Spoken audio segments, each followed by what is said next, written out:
Yeah. I think it was Robin Williams that said, and you may have quoted this on Morning Serial, but it's every person you meet is fighting a battle that you know nothing about. Yeah. So treat them with kindness. It's one of my favorite quotes out of Morning Serial out of all of them. Do you remember? Yeah, it was his birthday. It was his birthday? Seriously? Yeah. I've got a terrible memory. So. I don't remember that, but... Megs knows she has to catalog everything that happens in my life for me. So she's running two memories out of that incredible brain of hers. Escalator, all the way down. All the really? way down. And I promised myself from that moment, I mean, I do remember that. Yeah. I will pick my family first, always, from now on. Yeah, right? Yeah. I think it's a bit of that fake it till you make it sometimes. Yeah. In some of the hardest moments, I have to at least pretend to be strong. It's like a Taylor Swift song. Which one? I don't know. It's like all of them, honey. No, I just... I love me some Tay-Tay. Hot. Nice. Well, what kind of hot? Spicy hot? Temperature hot? It was temperature hot. Sexy hot? If we're safe while we're out off the ship. Talking about underpants. Huh? Welcome to the Mr. and Mrs. Inglis Podcast. I'm Megan. And I'm Shaen. We're here to talk about the wild ride of raising kids, growing careers, and keeping life together in the middle of all the chaos. So buckle up, because we're all in this crazy journey together. I keep reading that. This is Eminem 6'6". Is that what it said? Yeah, that's, I think the date. I think that's Friday. Yeah, I think you're right. All right, this is Eminem 6'6", so 21. La La Land, Tator Tots. Ooh. Get yours in there as well.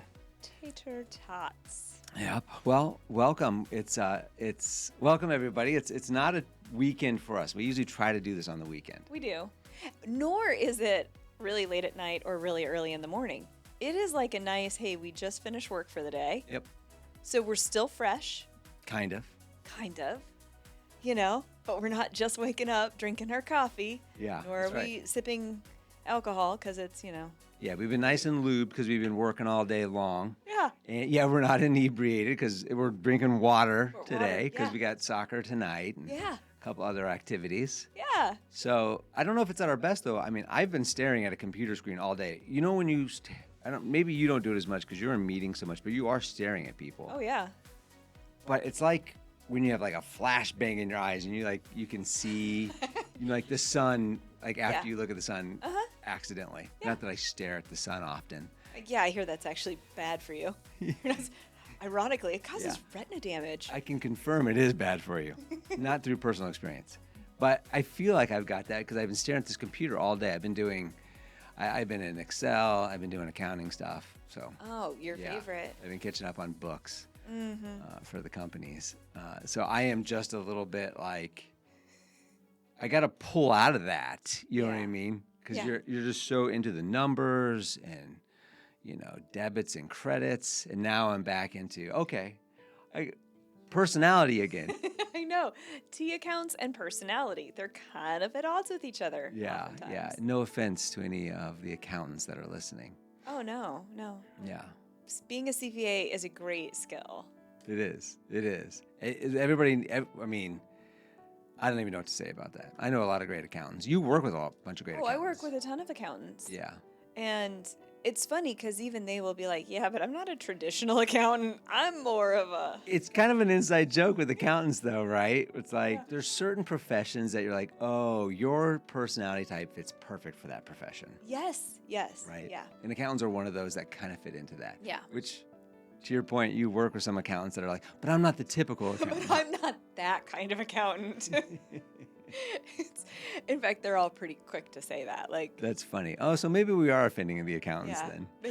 It's funny because they identify as like a finance person, just they happen to have their CPA license. Yeah. It's like, isn't that funny how we all kind of just identify ourselves so much with what we do for a living? Yeah. Right? I mean, some of these books, and I didn't plan on bringing this up at all, but some of these books that I've been reading and doing the book review on Morning Serial and just other things, I mean, it just talks about just how much people put into their self-worth of what they do. Yeah. And maybe even men more so at times because that's, you know, that's like, you know, going out, bringing home the bacon, literally Right. like the caveman in us. Yeah. Yeah. I think women do it too, though. Yeah. You know, there is a certain, like, I identify as a, you know, RN, a doctor, Yeah. CPA, like whatever that is. Right, but not that kind of CPA. But not that kind of CPA. I'm not. I'm finance through and through. Like I can talk to the accountants I work with. They will tell you I'm like, I'm not a CPA. But yeah, you do. You spend so much time there doing that. Mm-hmm. And then that it takes just so much investment in order to get there and feel like you're producing and contributing. Yeah. That I think it would almost be hard not to take some type of self-worth out of it. Yeah, because if you rewind the tape, or the VHS tape, no, yeah, you can do that too. That's really good. If you rewind your career, and I always go back. I don't think we talked about it on the podcast yet, but there was a point in your time before you were with your current company in Chicago where you're actually placing people. Mm-hmm. And you had some pretty good stories, resumes and stuff. Man. Yeah. Right. Remember, tell just for a fun fact of the resume about the silverware. Oh my gosh. Yeah, it had like, you know, what their duties included or what they did well, and it was organizing silverware. This was on somebody's resume. This was on someone's resume, and I was like, I'm hiring you for like a finance position. Like, were you at least counting the forks? No, you were just organizing the forks. Right. Yeah, this isn't going to work. It wasn't bean counter or anything like that. It was fork count. Yeah. I also had someone who his aspiration was to work in a tall building where he could use the elevator. Yeah. To go up to his office. Did he tell you that, or was that on his? Yeah, that was in the was spoken interview. That was somehow this guy made it past just the resume, and I ended up talking to this guy, and I was like, and we're done. I'm glad you brought that one up because that's the one I was going to bring up. Yeah. Was that one in particular? Because if you rewind, and I know what that guy's talking about. Like everybody's got this fantasy of like what you're going to do when you grow up, you know, and some people want to wear a suit and a tie and go to work. And those people want to go up into a skyscraper and take an elevator up. You know what I mean? Yeah. That's kind of the sexy, you know, that's just what the dream, you know, scenario is. Yeah. And I remember that because before I was in a white collar job, you know, during college, I worked blue collar jobs. Yeah. You know, for the most part. I mean, I did some other white collar ones, but I did both, I guess. You did both, right? But never a professional job after I finished college, right? Yeah. And then I started working for the bank. Yep. And that was a big deal for me to finally, like, when I was a salaried employee for the first time, I mean, again, I thought I made it at that point in time, you know, and I did. I rode a train from the suburbs down, or I rode the L at the time, right? Yeah, it was the L, yeah. We rode the L downtown to the financial district. Yeah. And, you know, I wore, you know, I did have to dress up and wore suits and all that kind of stuff and went up to the 27th floor, I think it was. Yeah. You know, so that, to me, that was kind of a, wow, I had arrived at my young age. I felt like I had arrived. Yeah, for sure. But you had that early on, almost straight out of college, didn't you? I did. Yeah. Yeah. In Minnesota. Yeah. Which, you know, so for me, I got used to it kind of young, but I mean, although when I was first working so I started at Marshall Fields, which was purchased by Macy's, but that was owned by Target at the time. Hey, by the way, shout out to Marshall Fields. Oh yeah, if anybody, everybody know if you know Marshall Fields, you're a Gen Xer. Yeah. You've been around. You're a Midwesterner. Yep. And what were those little chocolates called? I can't remember. Frango Mints. The Frango Mints. Macy's, I think Macy's still sells Frango Mints. Do they? The same ones? I would think so, because that was always like a hallmark. All right. Well, DM us. I want to know if you put your Frango Mints in the freezer or if you just left them out. We always left them out. We were a freezer family. You were. Not by my choice, but that's just... Yeah. Anyways. Yeah, that was my really tangent. good. So you were with Marshall Fields up in Minnesota. Yeah. But our headquarters, so it was part of Target, right? So it was still part of the corporation. but the corporate offices were actually above the department store downtown Minneapolis. So, and they didn't want us using the escalators. It was a huge department store. I think it's like 8 levels, right? So, I mean, it's pretty big for a department store. And so we would have to take the escalators. And I worked on the 7th floor. So like it was like escalator. Oh, really? Anytime we had to go, like, hey, I'm gonna go grab some lunch. Escalator, Escalator. all the way down. All the Really? way down, yeah. That's so funny. Yeah. So I didn't have an elevator in my first job. I had an escalator. Yeah. Wow. Yeah. I never knew that into story. The corporate That's offices. hilarious. Mm-hmm. Yeah. And then I did switch over to Target. And there we use the elevators. Yeah. Yeah. Well, part of the reason I brought that up is because, just everybody identifies with what they do. You're like, I'm a sales guy. Or like for me, for the longest time, it was like, I'm a banker, but not that kind of banker. Yeah. Because you know what I mean? You'll say that too. Yeah. Yeah, because a lot of people, when you say you're a banker, like, oh, you're a teller. Right. And that's fine. There's nothing wrong with being a teller. Not at all. But that's not what I did. No. So I was like trying to be, I'm a banker, but like a lot of people thought I worked in mortgage or something like that. I'm like, no. I'm in finance. I underwrite large deals. Yeah. And so there was always like that kind of like ebb and flow, or that struggle to be like, how much of my elevator speech do I give these people so that they know I'm not a teller, but I also don't think I'm the most important person in the world. Right. There's, in any industry, if you're not from that industry, you're not going to understand. Like anyone probably in the medical field or like academia, you could talk about what you did in academia, and I would be like, Yeah. I don't know. So you're like a professor? I'd be like, I don't know. Right. Yeah, we dumb it down. Yeah. So you're a teacher. Yeah. Because I don't know. At the college. Yeah. I know there's a difference between tenure and professors and all that kind of stuff, but yeah. I mean, I kind of do, but not really.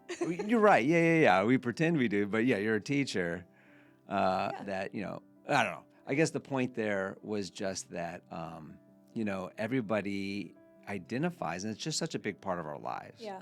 Of like, what do you do? And like some of these books I'm reading on, it's like, well, you shouldn't define yourself by like, I'm a finance guy. Yeah. I'm in finance. I'm a banker. I'm in finance, Yeah. Because I did a sales aspect to that too, and I'm not a salesman. There's a sales aspect to what I did with the portfolio management and going out. But I'm like the world's worst salesman. I'm not the world's worst salesman. Yeah, no, you're not. I'm not the typical salesman. Right. I had my own strengths and weaknesses, right? Right. And I found out what worked for me. Mm-hmm. But, everybody puts these things on their social media now. It's like on my LinkedIn. Yeah.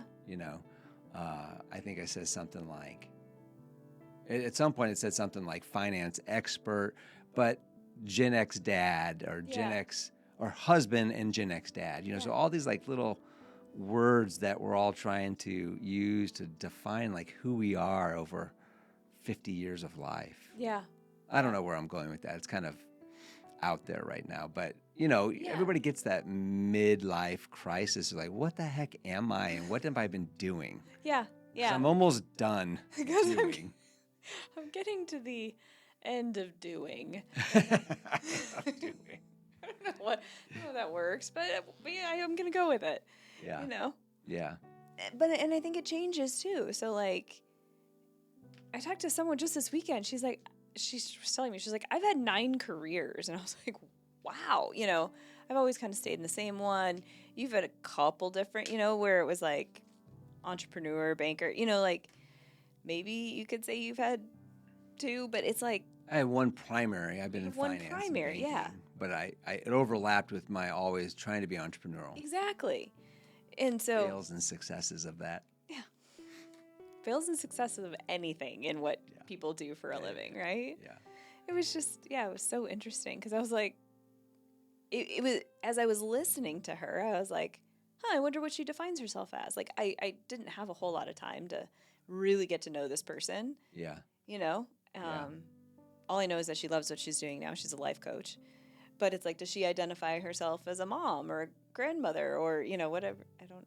Right. Or life coach. Not sure. Right. Like, you just wonder if some of those people that are kind of workaholics, that would be labeled a workaholic, they would first say that they're a banker or whatever it might be. Right. Yeah. And then maybe secondarily it might pop into their head to say, oh, but I'm also married and I've got 3 kids. Yeah. You know what I mean? Whereas for me, I always remember struggling early in my career when we had kids, when we started to have children, I asked someone that I looked up to, and I said, hey, do I go to this bank event or do I go to my son's first of this? I don't even remember what it was. It was probably something at daycare. Do you remember? Yeah, it was his birthday. It was his birthday? Yeah. Seriously? Yeah. We had his birthday party already, but it was his actual. It was his actual birthday? It was his actual birthday. It was like on a Tuesday or something like that. Mm-hmm.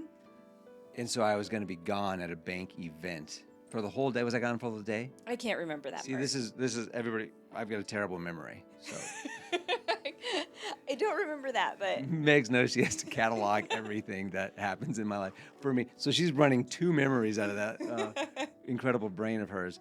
But it's really small head. So that's what it was. Good to remember that it was his birthday. But I asked, I was like, should I be home for my son's first birthday? We've already had the birthday party, or should I go to the thing? And I was still young in my career. Yeah. And that banker said, you should probably go to the bank thing, because he chose the career aspect of that first. And I did. I listened to him, and I went to it, and I missed it. And the whole time I was there, I was so mad at myself. And I promised myself from that moment, I mean, I do remember that. Yeah. That was the moment I said, I will pick my family first always from now on. Yeah. And I don't think I've ever not done that since. No. But my point to that, again, was just, I would much rather say I'm a husband and a dad before I would say I was a banker in finance. Yeah. I actually did I had to do like an about you or something like that at work. And what I did was I put together a whole, like the whole first part of it was all of the titles that I hold, not actually my title at work. Yeah. And it was like my chief laundry officer and chauffeur and head chef and, like all the things I was like, cheerleader. Like it was all the things that I do. Yeah. That take up a lot more of my brain power and my, time, than what I actually get paid for. Yeah. It was actually really cool. I was on with a call just earlier this week with someone holds a significantly higher title than me, and he was like, "Hey guys, I need to leave early because I have to go, do my dad job now." And it was the middle of the day. I don't know what he had, but it was just such a perfect example of like, yeah, I think he's got his priorities right. How old is he? I don't know, but I was just a guess. Our age? No, I think he's probably a little older. Yeah, I bet he's in his 50s. Because kids are in college. I assumed it was kind of a graduation thing. But it was just so cool because I'm like, that's someone who's done really, really well in their career, highly thought of in the workforce. But you would never question. You wouldn't question his commitment to the company either. But you never question where his priority is. Yeah. It was really cool. I respect that greatly, just because, similar to the example I gave earlier, who you're choosing business or you're choosing, life, your family and whatnot. And I'll just never forget, I actually mentioned it on morning cereal this week or previous week when people watch this, but it was leave work early day. And I think it was the day I messed up on I uploaded the wrong morning cereal. So if you listen to morning cereal, I know that's Tuesday. I uploaded the wrong one. It took an hour for it to change. So the full real version's out there if you guys want to go back. But that was the day I literally said when I was younger, it was frowned upon to have work-life balance. Yeah. Right? It was like you had to beat the boss in and you had to stay as late as the boss did. Yeah. And I just remember that killed me because we had to get on the train. Yes. Which was an hour. It was an hour. From downtown Chicago all the way out to the suburbs. Mm-hmm. And then it was another 30-minute ride home from the train station. Yes, it was. And so, I got in at 7:15 in the morning on the first train. Literally the first train out. Yeah, we were. And then getting back on a late train. You're not getting home till 8 o'clock. And if we had a family at that time, which we did, a young family at least, I couldn't live that life and be that removed from family for that long. But that was the expectation at the time. Mm-hmm. And I like the fact that now people are getting that, that work life in most industries. Yeah. I think there are still banking is an old boys industry, right? Like things don't change there as quickly. They are very I don't know how to say it. I got a lot of friends and colleagues that are still in there, and they know it's much more of the traditional old boys, 50s view of how you treat your career. Exactly. It's a little bit slower to evolve compared to yours, which is a little more forward. Right. It absolutely is. And how they view some of that. But my whole point there too was, if you are a true professional, you're good at your job, you should be able to have a little bit of flexibility in there, because I don't know how in today's world you can do it without that flexibility. I don't know. I really don't. I don't think I could. And I fell into that trap early in my career I worked all the time when I was younger in my career. Yeah. All the time. You're a very hard worker. In fact, we have conversations every now and again where there's just like, hey, let's touch base here a little bit. Like, let's have a refocus moment. Like, you're doing incredible, but you're starting to lose orbit around the family. Yeah, for sure. I need to be brought back. I remember when we first started dating, I may have said this on the podcast, but I would take you downtown. My office is downtown. On a leash. It sounded like I would take you out for a walk. Go ahead. You would take me downtown.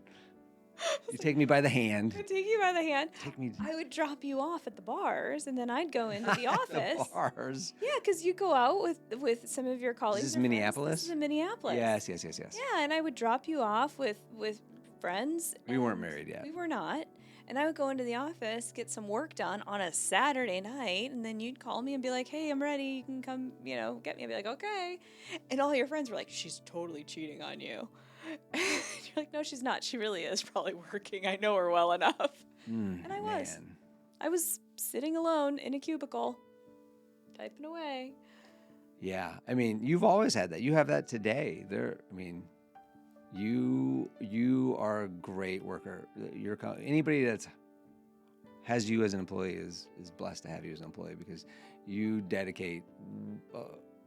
You're just all in on it as much as you possibly can. As much as I can. While also being all in our family, because I don't think, other than a few conversations that we've had throughout our marriage, where it's like, hey, bring the orbit a little bit closer back to home, And likewise, you've said that to me too, because I don't do as much. Yours is more of an orbit where you just start getting a little bit bigger and wider. Yeah. Mine is more of a feather in the cap. Yeah. Where it's like I'm a rocket ship away from the family versus an orbit, right? Yeah. And I'll be like, okay. And you're like, steer the rocket ship back home. Yeah. Because you'll just be so laser focused. Yeah. Yeah. We always say, I was like, yep, you have a bee in your bonnet. That's feather in my cap, bee in my bonnet. Bee in your bonnet. I'm like, yeah, you have a bee in your bonnet right now. Yeah. It's just, you got to get it done. You got to get it done. But I think that's also a true partnership that you and I have, is that you do check each other when you get a little too focused outside of the family. And it's like, hey, you gotta come back. Yeah. And it's just a good check and balance, good open communication. Because a lot of times you don't realize you're doing it, and you certainly don't mean to do it. Yeah. I think switching gears a little bit on that point, and again, this is nothing we're even going to remotely go into today. Not that we had anything really prepared. Right. This was one of the days we're like, what are we going to talk about? Yeah, clearly we actually had something. Let's sit down and talk. But, being married, being together for 20 years, and there's people that have been together for 50 years listening to this, or people that have been together for 1 year, who knows? Yeah. Openly talking with your spouse, your loved one, is just so key. And we're really good at that. But we talked about this weekend a little bit too, is, I don't know if you would rate that on a scale of 1 to 10 of like, we are open about everything. There's not anything we don't know about each other. And that's very true of us. On most things that are, not embarrassing or not super personal, we're open with each other on those things.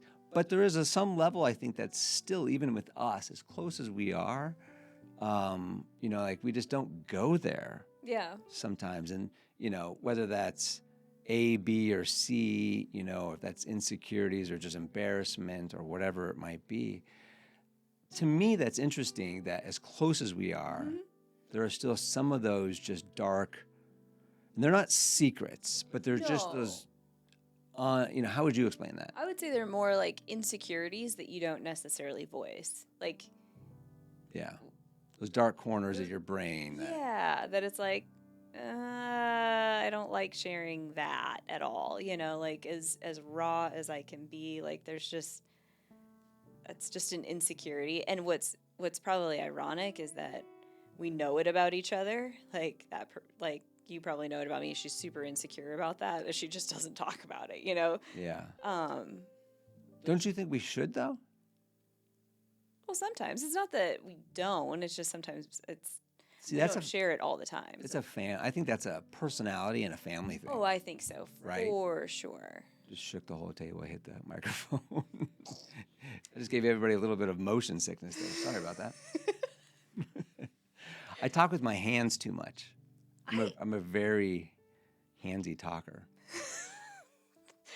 Demonstrative talker. Yeah. Handsy can have a totally different meaning. That guy that's like, how are you? And you're like, it's like the long touch down the arm. But no. Yeah, no. Handsy has a very bad. You're not handsy. Just for the record, you're not supposed to go, no, you're supposed to like hit him and be like, get off me. Tell those guys like that. Those guys, I can't stand creepy guys like that. I haven't had a guy like do that. I would. No. Anyway. What we were talking about, just, it's a family thing and a personality thing. I know it's a personality thing. I wear my emotions on my sleeve, and it helps me to talk about some of those tough things. Yeah. And you're opposite. You don't want to expose that. You don't want to talk about that. I want to solve it in my own head, as opposed to getting it out and talking about it. Yeah. I don't know why. I've always been that way. So whether it was a learned thing, whether it was just who I am as a person. Yeah. In tough moments, I tend to go inward to solve a problem or to ruminate on it, whereas you tend to go outward. Yeah, well, I mean, I know, like, there's families. Your family is a little bit like that. Mm-hmm. One side of my family is a little bit like that. It's like, hey, everything's always perfect. We don't talk about if it's not perfect. Like, you know what I mean? And they're not. I'm not saying that from a perspective that people are fake or that they're not real and they can't be real. But it's just the way the family dynamics have evolved over time. That it's like, let's not talk about the things that are not perfect. Yeah. And that, as you know, for me, I wasn't brought up in a family. I don't know how. I think yours is just more of a personality thing. Is mine a personality thing? Oh, 100%. Where it's like, I want to talk about it. Yeah. Like, I'd rather rip the Band-Aid off and just get it out there. Yeah. Because then I feel better about it. But I guess it's hard because I know it doesn't make other people feel better all the time. Right. Yeah. Yeah. And I don't know that there's probably there's a healthy balance of both. Yeah. Because there's times when, like, I'll see you struggling with something. I'm like, man, I wish we could just talk about that. Yeah. But I know that's not something she's open to. Yeah. Because just that little, and that's why I just bring it up for people that are watching. It's just interesting that even in, I would say you and I have a really good relationship, but even in our relationship, there's just those things that are just hard, those back of the brain things, those things that touch too close to self-worth. Yeah. For sure. I think for me, it's a lot about timing too. Like, I usually do tell you, and it's not that I hide. I don't actually hide anything. If you were to ask me, what's really bothering you? I would tell you. And it's just like, if it's something that I'm struggling with, I'm insecure about something, a lot of times I need to work it through in my own brain enough to then be able to share it. I think that's true. I think that's true. It's just, I've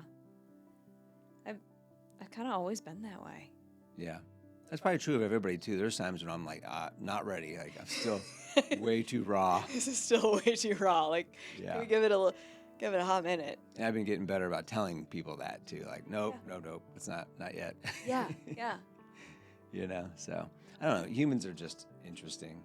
We were talking about, you've got a minor in psychology. Mm-hmm. My undergrad is in psychology. Yeah. Which is why I went back for my MBA. But, I think not that we're psychologists or psychiatrists, but it's fascinating humans and in the way that it's just the way that people are. Yeah. You know what I mean? It is fascinating to see how different people react to different situations, all these different I think what I'm trying to get at is that just it gives us this extra lens Yeah. through which we look at our lives, through which we look at our children's lives. Yeah. From this psychology kind of perspective that we had a little bit of schooling in. Yeah. And it's just, I don't know. I find it, just because I've grown up in tough situations, I've dealt with my own situations. I've been depressed before when I was younger, and Yeah. I think people are frail, Oh, yeah. and we all pretend to be strong. Not pretend, like we've talked about. It's No, I think we do pretend to be ebb strong. and flows. Right? Yeah. I think it's a bit of that fake it till you make it sometimes. Yeah, In some of the hardest moments, right? Like, yeah, I think there is some degree of, I have to at least pretend to be strong. it's like that Taylor Swift song. Which one? I don't know. It's like all of them, honey. Yeah, no, I just. I mean, I love me some Tay-Tay. There is one in particular I've heard some of her songs are better than I thought they would be. Actually, she's not bad. Oh my gosh, she's totally grown on me. Yeah, she's grown on me a little bit too. But there's the one where she's like she's crying or something like that, and she goes out and she does a concert. Yeah. But it's like fake it till you make it, basically. Like, Right. I can't remember the name of it. But anyways, it fits what we're talking about right now and what you're saying. Yeah, yeah.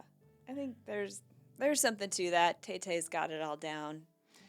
But it's those people. Yeah, Tay-Tay's got it all put together. She really does. Yeah, until her and Kelsey find it, And hopefully it's just a happy ending with those two. I really, you know what? Yeah, they deserve. Everyone deserves a everybody happy deserves ending. That's right. Yes. That's right. Yes.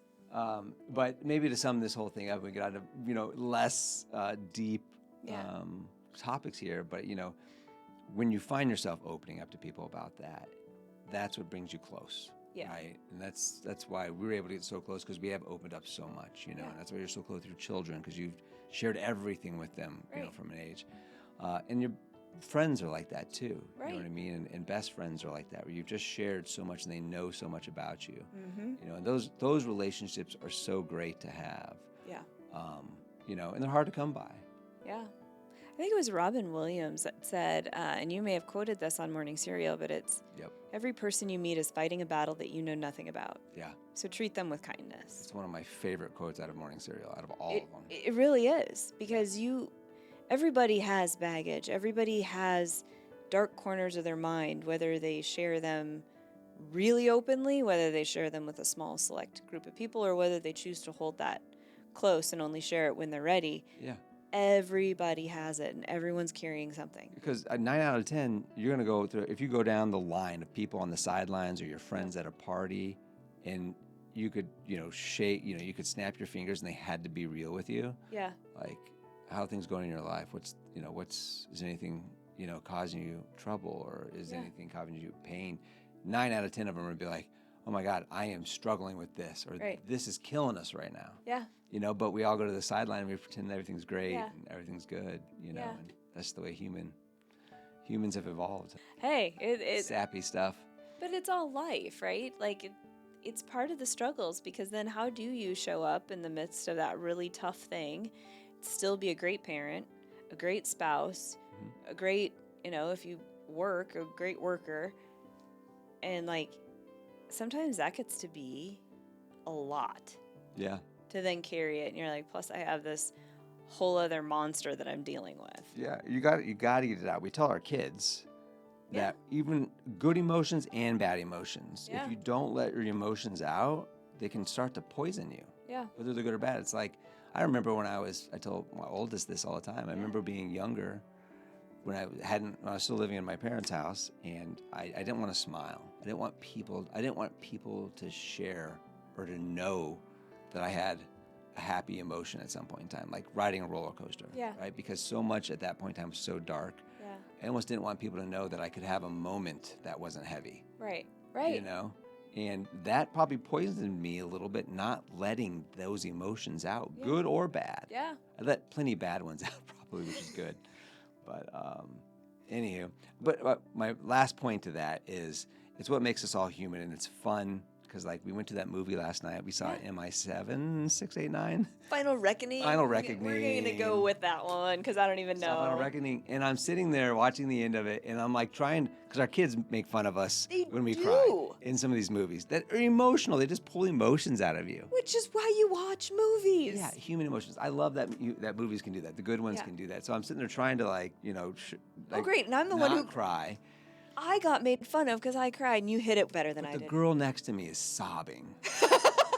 Who's not with our family, with her family. She's sobbing, and I love that because that's what makes us all human. You know what I mean? But we don't want to look at the other person because it's like, oh my God, I'm so weak. Yeah. And in the end, we're not weak. We're all just human. All human. Yeah. And just doing the best we can with what we've got. That's right. That's right. My grandma used to always say that. She's like, everyone's just doing the best they can, honey. Like. Wise words from a wise woman. Yeah. She didn't call me honey. She called me dear, but yeah. Dear. If you know, you know. If you know, you know on that one. Yeah. So. Well, that was a long tangent there. That was almost the whole show. Wow. Yeah. Super deep. That was a deep one. That's right. Sometimes you just. Yeah. Deep thoughts. And I don't have anything I need to get out. It just kind of turned there. Yeah. I know. I feel like we've gone a little more off script on the last few. I have no idea, but we've been able to fill the whole time without having a whole lot of scripted. Yeah. Yeah. I mean, I don't know, lighting it up a little bit. The gravy train keeps coming to our house. I guess maybe it hasn't the last couple days, but I mean, we are still getting packages from quote unquote Sam Smith. That's right. Yeah. We told some people. We've told some people on the podcast. We told some people at the soccer game. We're actually getting people that are raising their hands for some of the items, which is fantastic. Happy to make somebody else's life better. Yes. For something that was just chance for us. Yeah. Yeah. Because it's not things that we're necessarily. We don't need it. Yeah, I'm happy to give it to someone else. Yeah. Even if I do need it, We didn't buy this we didn't order it. We weren't intending on. That's right. Any of this. So if it makes someone's life better. But it has been like 2 days since we've got one. I know. I think the gravy chain's gone off the track. I know. After that second steering wheel. That second steering wheel. Yep. Yeah. Man. It was fun while it lasted, though, wasn't it? You actually asked today. I know, I did. You were excited to see, well, what's in it? What's in it? Not because I know it's anything that we want or certainly need. Yeah. But because of the randomness of the purchases. Oh, yeah. I do wonder, though.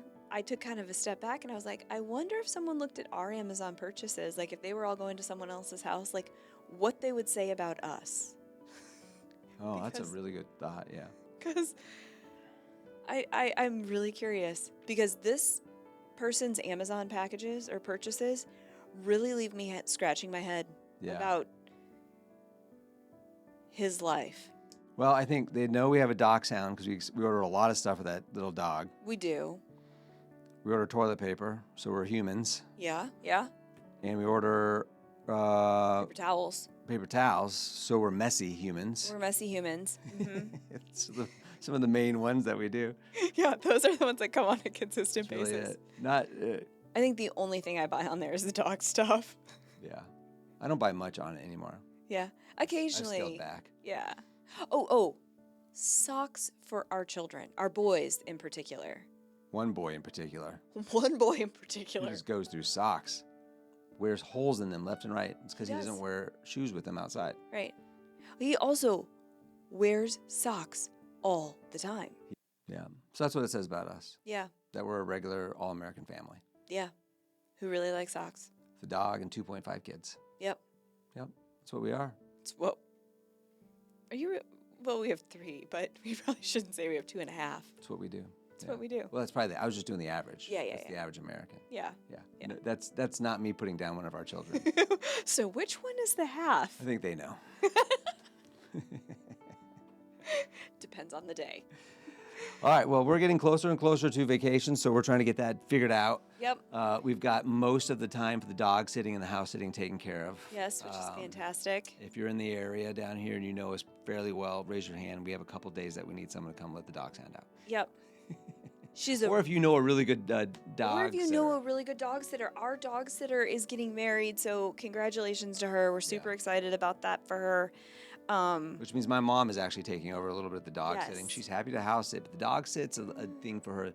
My mom is not a dog lover. She's not. Nope. And to be fair, neither am I. No. I barely even like our dog. Yeah. But I do want her to be taken care of. Yeah. The dog. My mom too. Well, absolutely. But she has to work, so there's a couple days in there that Yeah. she needs to be relieved. Yeah. As will the dog. For that reason, specifically. Yeah, and fed, I suppose, too. And fed. Yeah. Oh, she'll let you know if she needs food. Yeah. But she is a sweet puppy. Mm-hmm. That's the fun part. You know, you're getting close to vacation. You're like, here's the things we got to get to make sure we're ready to go. Yeah. We got all the passports and all that kind of stuff ready to Yeah. go. But now we're talking about sunscreen. We're talking about the fanny packs. We're talking about how to keep, the passport safe while we're out off the ship. We're talking about underpants. Huh? Well, we're gone for a while, and I was like, I don't think our boys have enough underwear. I know. Yeah. They tend to go through it quickly. Yeah. The Amazon people will know we need socks and undies. Yes. Because we are the average American household. So Sam Smith, if you're out there, Nike socks, please. we need vacation stuff now. Yep. Since there's an Amazon. So the bird feeders. Stop with the bird feeders and the ear care. Yes, bird feeders and ear care, I think we are settled on. If anybody wants bird feeders and ear care. Well, we actually have the ear care Most of the ear solved. care is spoken for. It's spoken for. Yeah. We will be delivering that. So I didn't realize that was such a hot commodity, but it is. I didn't either. A lot of hands were raised for those. I'm not joking. I had pictures of them on my phone, and they're like, yes, that's a good one. And I was like, it is yours. That's so funny. All right, well, let's sum up our last week with our words of the week. Words of the week. Okay, so everybody think of your words. We got our words to sum up our last week. Yes. See if anybody gets the same one. All right, here we go. 1, 2, 3. Hot. Inertia. Hot. Nice. Well, what kind of hot? Spicy hot? Temperature hot? It was temperature hot. Sexy hot? Okay, temperature hot. It was. Temperature hot. I feel like that was pervasive. Every time I went outside, I was like, oh my gosh, are we ready for summer? Because Like, we had some holy crap. humidity down here too, which Oh, I don't like humidity. my word. Yeah. Good night. Good night. Yeah. It was hot. Yeah. It was hot. That's the beginning of summer. Yeah. Yeah. Just the beginning too. Yeah. I mean, I felt cooked after Saturday being outside all day. Yeah, we didn't even get into the track meet and being out there all day long. And you were the only one at the I was tent the without a merchandise- tent. I was the tent without the tent. Yeah. Merchandise sales. Yeah. I'm bronzed now. Yeah. Anyway, and yours? Like maybe unpack that one a bit. Mine was inertia, which I don't know if I'm using it correctly, but I think that's a good one. I feel like I'm just being swept up in the inertia of everything we've got to get done right now. Like with So work true. and school ending and getting into the summer activities and getting through the vacations and all that kind of stuff. Yeah. That it's just kind of pulling at the It same is. time. It's the inertia of it. Yeah. June is going to be like that. Just Yeah. buckle up. Buttercups. Yeah. Yep. That's what it is. So All right. Inertia. Well, I think that everybody's- was way better than mine. we're into June, so by the time we get into this, we'll be even more into June. June's gonna go fast. Like half the people I know, I feel like are on vacation already. Mm-hmm. So theirs are moving super quick Yeah. as well. And these are the months we want to slow it down. We didn't even get in the pool last weekend. No, but we didn't have time. One of our kids has an ear infection, so Yeah, we'll have plenty of time over the next week or two. you say that. Knock on wood. Knock on wood. I hope to be in it this weekend. All right. Well, I'll let you sign us off this time. I always do the sign off. Oh, you're a better sign-offer than I am. I don't know that that's been proven in the court of law. We have a court of law for this? Who knows anymore? Honestly. Fair. DOJ's going to get involved in this one. Yeah. No comments. I got to stay off of that one for the most part. But, all right. Well, hey, thank you so much for joining. Appreciate it, as we always do. We will see you guys next week. Have a great week. Have a great week. All right. See ya. ya.